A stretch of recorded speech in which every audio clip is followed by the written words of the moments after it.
తెల్ల రేషన్ కార్డుతో సంబంధం లేకుండా ఎన్టీఆర్ ఆరోగ్యశ్రీ కార్డులను జారీ చేస్తే రేషన్ బియ్యం స్మగ్లింగ్ ను పూర్తి స్థాయిలో అరికట్టే అవకాశం ఉంటుందని ఆంధ్రప్రదేశ్ శాసన పిటిషన్ల కమిటీ అభిప్రాయపడుతున్నట్లు ఆ కమిటీ చైర్మన్ మరియు ఆంధ్రప్రదేశ్ శాసనసభ డిప్యూటీ స్పీకర్ కె రఘురామకృష్ణరాజు తెలిపారు.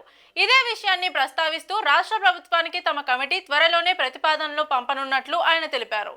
మంగళవారం రాష్ట్ర శాసనసభ ప్రాంగణంలోని తమ ఛాంబర్లో కమిటీ సభ్యులు అనకాపల్లి ఎమ్మెల్యే కొరటాల రామకృష్ణ మరియు విశాఖపట్నం ఉత్తర ఎమ్మెల్యే పి విష్ణుకుమార్ రాజుతో కలిసి ఆయన పాత్రికేయులతో మాట్లాడుతూ ఈ విషయాన్ని వెల్లడి చేశారు. సమావేశం మేమందరం పెద్దలు కొరటాల గారు, విష్ణుకుమార్ రాజు గారు, శ్రీధర్ రెడ్డి గారు సభ్యులు వాళ్ళకి ముందు వెళ్ళిపోయారు. అయిన వెంటనే మేమందరం కూర్చుని కూలంకషంగా చర్చించడం జరిగింది. హెల్త్ కార్డుకి వైట్ కార్డుకి ఎటువంటి లింకు లేకుండా దాన్ని రేషన్ కార్డ్ అని పేరు పెట్టి హెల్త్ కార్డ్ని సపరేట్గా ట్రీట్ చేయాలి. దీని క్రైటీరియా డిఫరెంట్గా ఉండాలి.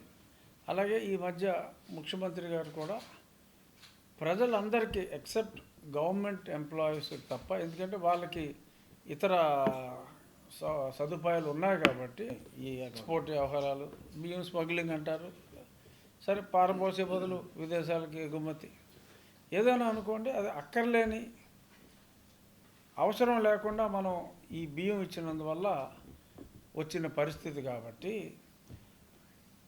ఈ హెల్త్ కార్డ్ని అందరికీ వర్తింపజేస్తాం. ఆరు ఎక్కువ మందికి ఇప్పుడు 1,48,000 అంటే ఆ సంవత్సరం ఒక వ్యక్తికే 20 లక్షలు అవసరం అయిందనుకో, అందరికీ ఒకేసారి గుండెపోట్లు వచ్చేవి కదా ఇంట్లో ఉన్న వాళ్ళకి.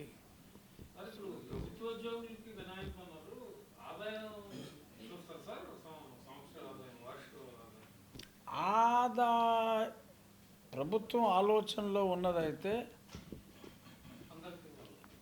ప్రభుత్వ ఉద్యోగులకు ఆల్రెడీ కేంద్ర ప్రభుత్వం అయితే ఈఎస్ఐ ఆల్రెడీ ప్రభుత్వ ఉద్యోగులకి స్కీమ్స్ ఉన్నాయి కదా, ఉన్న వాళ్ళకి కాకుండా అంటే ఆ సంవత్సరం ఒక వ్యక్తికే 20 లక్షలు అవసరం అయిందనుకో, అందరికీ ఒకేసారి గుండెపోట్లు వచ్చేవి కదా ఇంట్లో ఉన్న వాళ్ళకి.